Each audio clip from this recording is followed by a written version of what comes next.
Hi guys, welcome back to the IELTS Workshop channel. My name is Công Minh, a teacher from the IELTS Workshop. And you may wonder, where's the normal green screen, right?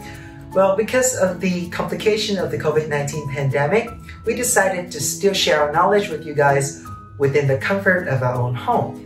So for today, I'll bring you guys a video talking about some common mistakes that you can make for the IELTS speaking test that may affect your score.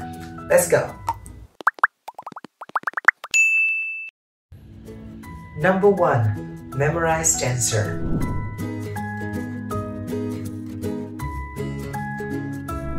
The examiner is very likely to notice when you're trying to recite an answer from memory.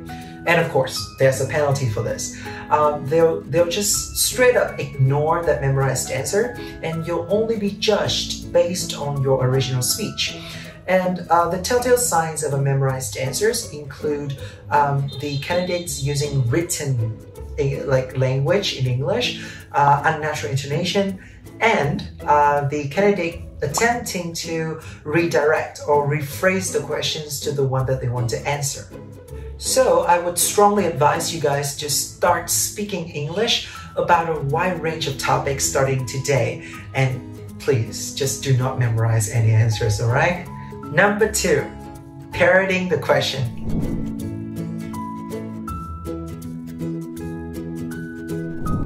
In real life, a parrot is a bird that can mimic other people's voices but cannot comprehend human speech. However, in IELTS, a parrot is someone who attempts to answer the question in statement form.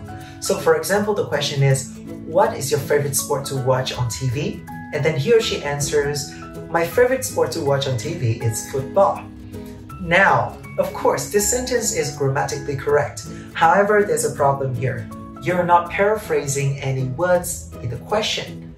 So students are usually obsessed over the fact that they need to use high-end C1 or C2 vocabularies, but they kind of forget the easiest way to get a higher score in vocabulary is just to paraphrase the question. So please remember, use different words. Number 3, say I don't understand.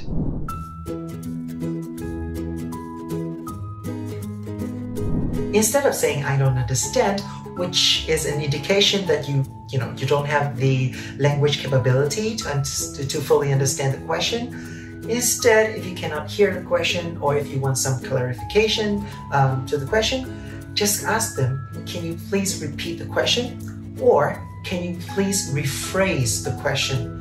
Usually students are afraid to ask the examiners these questions because they are afraid of losing score.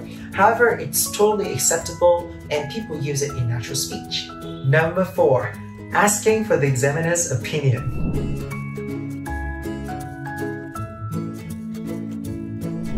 Just remember, you guys are here to answer the questions, not to ask them questions. So normally when students encounter some difficult topics or difficult questions, they tend to revert the questions back to the examiner by saying, I don't know, what do you think? So when examiners hear this, they'll just completely ignore, your question. Or if they're nice, they may, ask the question back. So they'll say, I don't know, what do you think? And it creates a very awkward situation that we don't want to happen in the IELTS speaking test. So I would advise you guys to just be honest, saying I don't know, and then talk around the topic a little bit. So those were some common mistakes that I see students make in the IELTS speaking test. Do you have any other suggestions? Do you think that there are other mistakes that people usually make? Please leave it in the comments down below. And if you like videos like this, then please like, share, and subscribe to the IELTS Workshop channel. Again, I'm Công Minh, a teacher from the IELTS Workshop, and I'll see you guys next time, alright? Bye!